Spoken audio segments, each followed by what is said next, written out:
Hi, so many of you have requested over and over and over that we do a video on braiding, so I shall now demonstrate.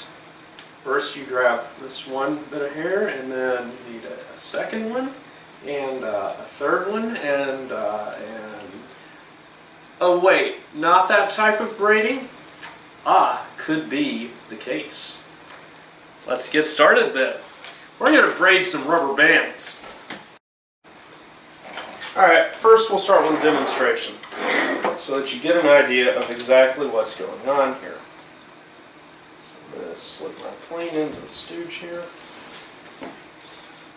Now as you'll notice, let's see, I can flip this up to where you can at least somewhat see me. No, not really. Alright, so if you'll notice, this is the relaxed length of this rubber motor right here. Hi. It just is not working at this distance. So anyway, that's the relaxed length of the rubber motor. So now if I take this, wind it up just a little bit here,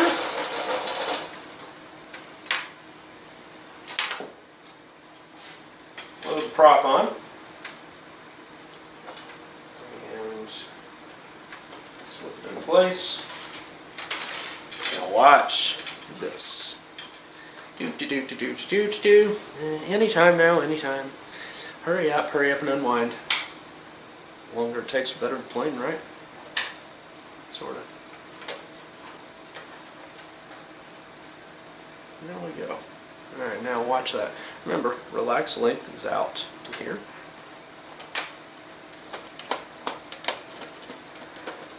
Now watch this. If I pull this out like so, retensions,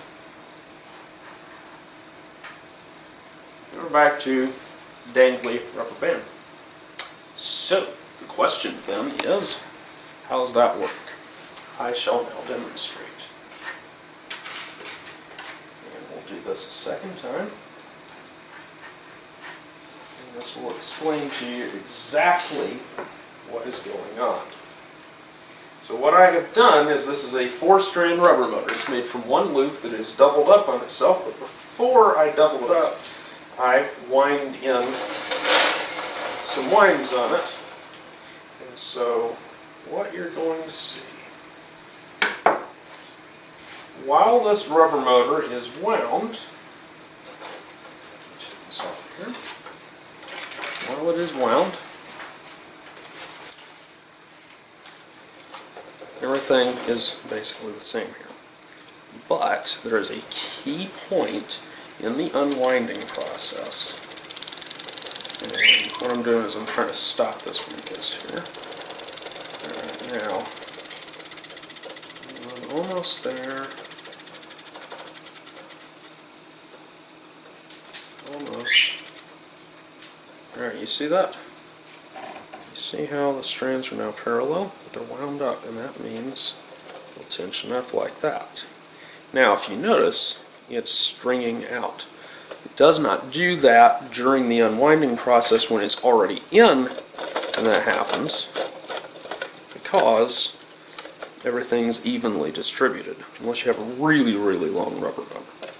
So, having explained the basic, very high-level physics behind this, now I'll show you how to actually do braiding, so you know how to keep your nose block stuck in your plane so it doesn't fall out when you're up there in a giant thermal. So we'll be back in just a minute. Before I explain the why behind this, I do want to, or the how behind this, I do want to explain one more thing about why. Why do you want a long rubber motor? If my rubber motor is this long, in order to get a full endurance from the airplane, I have to make the motor very thick, and that gives me very few turns, so the propeller spins off the turns quickly, which results in a very aggressive climb. Now, which will usually take the airplane beyond its stability limit. So, I can solve that somewhat by using a bigger propeller, but at some point the propeller size is going to overpower the airplane's stability limit as well. In this case, this airplane, probably about another inch of propeller diameter, and that's as much as it's going to take. So, that point, then there's another option, which is, make the rubber motor longer, which results in longer and longer fuselages. There's a stability limit there as well. In wind, long rubber motors become a problem. So there's this thing called your pitch damping, which is really a function of how big the stabilizer is on an arm from the wing back here relative to the rubber motor here. So pitch damping has to equal out against the moment of inertia of that big hunk of rubber inside there. And at some point, as you make this longer and longer, you can't just make the tailplane proportionately longer. Things get awkward fast. And at some point, just for a given wing area, you can't make the tail any longer and get more benefit. So the solution is shorter hook to peg distance with a long rubber motor that tensions itself up as the airplane unwinds. So we'll go ahead, and what I'm going to do here, I'm going to pop the peg loose back here, pull this out, and you'll see something interesting. Rubber band has a sleeve at the back. Now is where this gets fun. I'm going to take the prop off. All right. How's it work? It works like this. I pull this sleeve out. Now it all comes apart. So I'm going to unwind all of this. What is this? Come on, you can come out of there. What is that one? So now you see that the whole thing is just one loop of rubber, right? Let me move you back here a little bit. Be a little limited on the detail you can see, but you'll be able to get the basic idea of what's going on. So what I'm going to do, first of all, this rubber motor has gone dry a little bit. So let's say you've tied your rubber motor, right? And now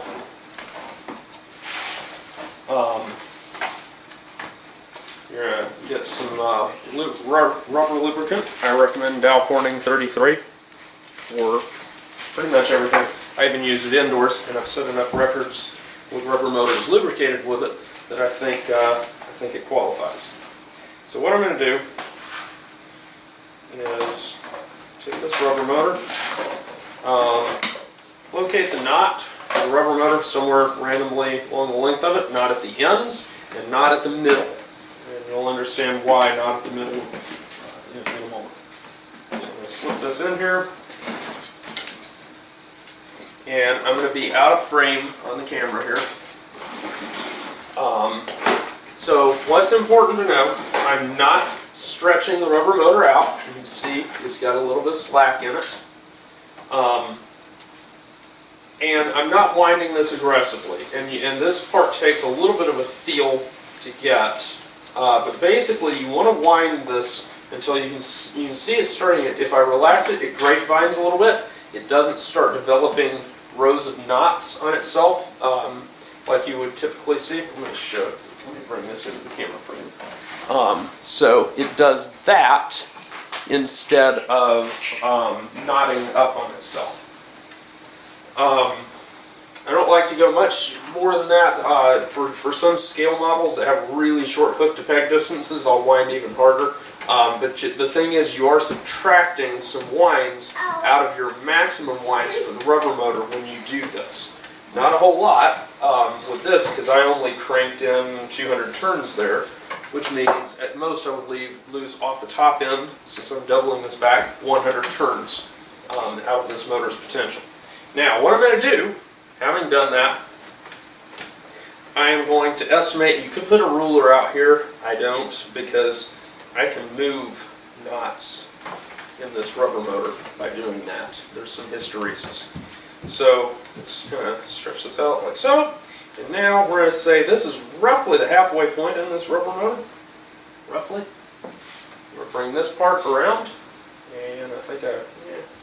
So you can kind of feel by rotating your hand. Never mind. Try again. Try again.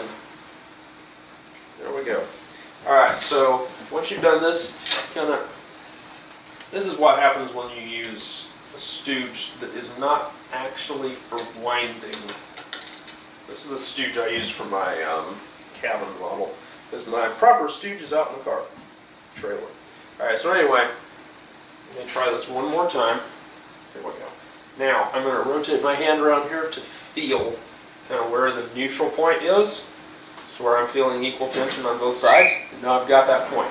Now, what I'm going to do, what I should be able to do, here we go. I've got the winder. I'll rock you up with the winder. There we go. So normally, if you were on a normal stooge, you would do this on the stooge. But anyway, so I've got that rubber motor there, right? Let's return it to the stooge. Normally this would all take place there, but this is an open back one for a specific purpose. Now, I've loaded this back on the winder. All I have to do at this point is unlock that winder, because that's a locking winder. Now, you can see the rubber motor is tensioned. Now, I can tell you from feel, that's not enough tension for this. Actually, well, no. Yeah, it is about enough. It'll knot up in there a little bit. Now, I can take that other part, front, off of the winder. Now, bring it up to the camera. See this little piece right here? I have this sleeve, and you can see it's just a piece of aluminum tubing. It's I want it to be 2 sizes bigger than what's on the rear peg. I don't want it to be just the next size up of aluminum tubing that my rear peg is. Although this one, I think, no, this one is. You can see it's got lots of play on it. You don't want a huge amount of play, but you want a good bit. And what that does is this allows it to rock around, so the rubber motor will move that around in flight to remove knots that form around there. And so you have less of a chance of the rubber motor wrapping around the rear peg and locking up and forming a wad back there, which shifts your CG and robs you of usable turns. So if you see an airplane that looks correctly trimmed flying along and then it hits the glide and starts stalling all over the place, either the rubber motor has bunched up in the back because of insufficient braiding or tensioning, or the person didn't tension the rubber motor at all. Or it's just too long of a rubber motor and no amount of cajoling through this will help, which is a different thing. But you can now see I've got this thing secure. Why is it important to secure this on this peg? It does not matter whether you're trying to relieve knots at the back or not. You need this sleeve, and I'm going to show you why. Normally, if you were just taking loose rubber, you could, if it were like this, you can just thread it back in there. You can poke a wire through, catch it, all's good. With braided motor, you can't because it's all tension against itself. So what I'm going to do is I'm just going to drop this down here. Now there are lots of people that do all sorts of neat, cool things to properly capture this. I do none of that. I don't even have an opening down here to see the rubber motor. What I do is I sight down the fuselage so I can see through the shadows kind of where that rubber motor is in there.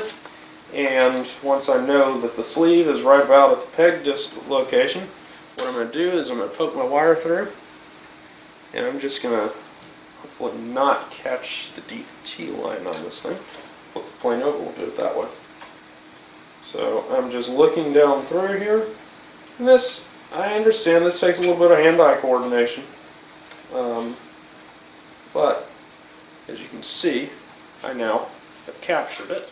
I can prove that I have captured it because the rubber motor is holding the tension. Now at this point, having threaded this wire through here, I take my rear peg, which I've sanded the ends so they're rounded, so they don't catch on anything, and I just slide it right through. End of story. So now, stick that back in there.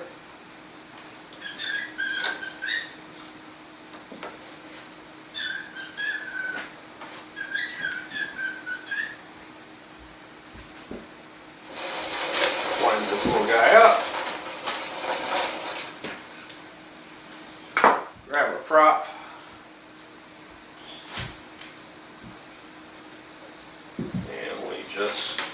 it in, and away we go.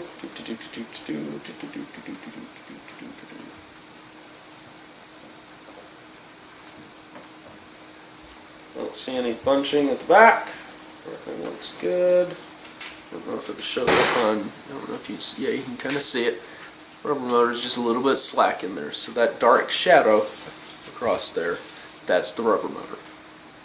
And the nose block does not fall out. Even if I pull it part of the way out, sticks back in. So, a couple of things on how to. So, if I took that rubber motor, I'm actually, if I took a, let's say I wanted more than 4 strands, let's say I wanted 8 strands. In that case, let's assume this is a loop.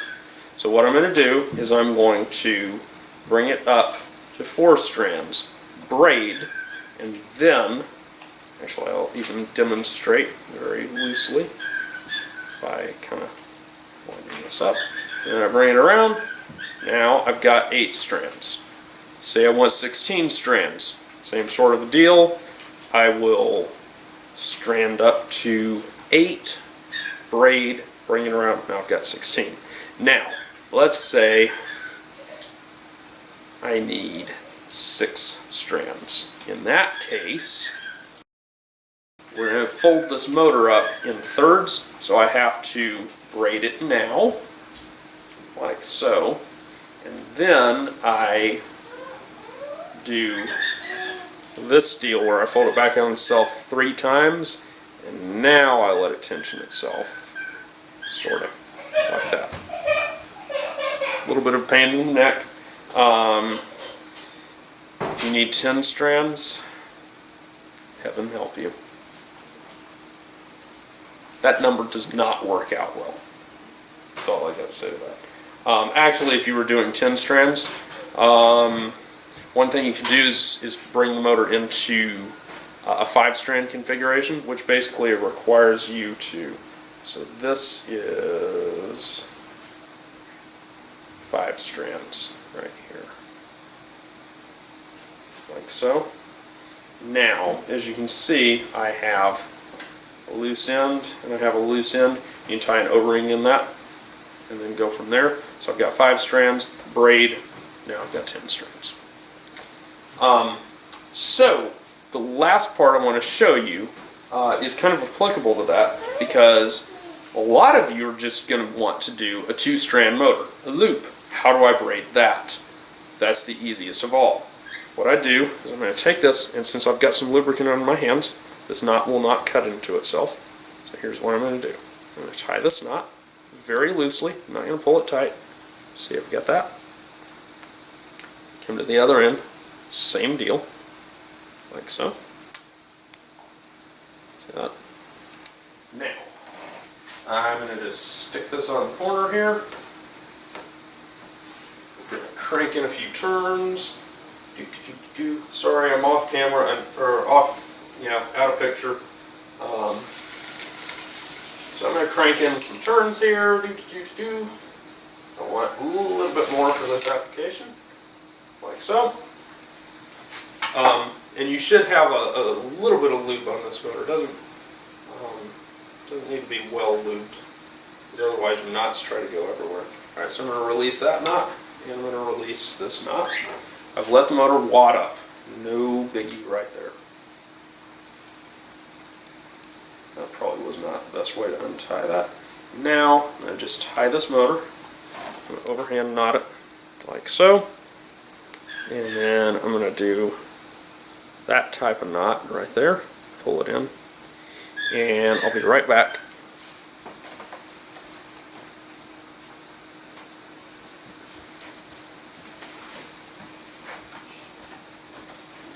On this outer knot, I'm going to put a dab of CA glue. Why? Because when I lube this motor up, that is going to come out tight. But with CA, not so. Alright, so I've cut that to size. Now I've just got little tails hanging off. Put the tails kind of in the middle of the motor, which, by the way, when I did that other one, tails ended up in the middle of the motor. And now I'm going to kind of go by feel here. And you could put O-rings in here as well, by the way. Put an O-ring at each end. A lot of people do. I never got into using O-rings on outdoor ships. But anyway, now you can see that's all tightly braided, right? So, what I'm going to do is I'm going to lubricate this motor up again. And I'm going to do something a little sketchy here. Not really. I'm going to take this, put it on here. I've got this long braided motor, right? I'm going to crank some turns in this guy.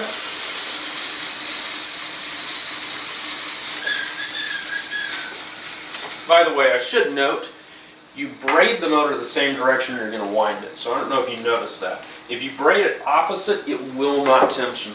So the whole point is, the whole thing becomes pointless, and you're just wasting turns at that point. I am going to shorten the tails on this. I forgot how close this thing was to the motor stick. And I'm going to load this motor on.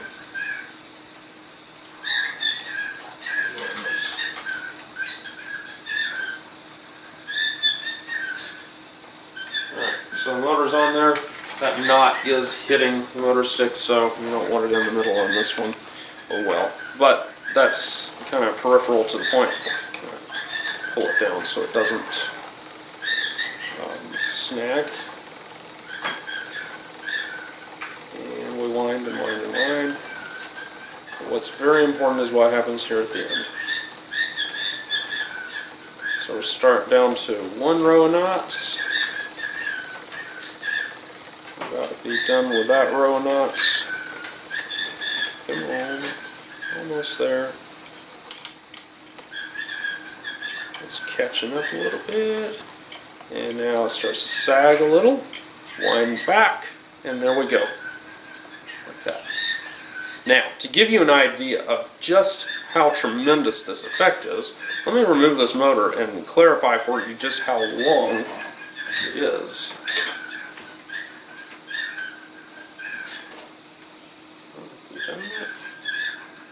Yeah. So that rubber motor is over twice the hook to peg distance. So without braiding it, I would end up with that at the end of the flight. I'm not going to get much of a glide with that. But I've taken that all away. Now the airplane glides great. By the way, those asking, this is a Blue Ridge special. Valair Products now has a kit for it. Buy it, they're awesome. Hope, what do you think of the Blue Ridge special? Oh man, I love it. There you go. Don't challenge her to a contest at that. But anyway, questions, comments about braiding, put them in the comments section below. Had at least one person ask about crocket hooks. We'll talk about those in the future. I need to get better weather to do some outdoor flying to do that. But anyway, hope this helps you out with one of the key parts of rubber power that's not even talked about. And we'll see you later.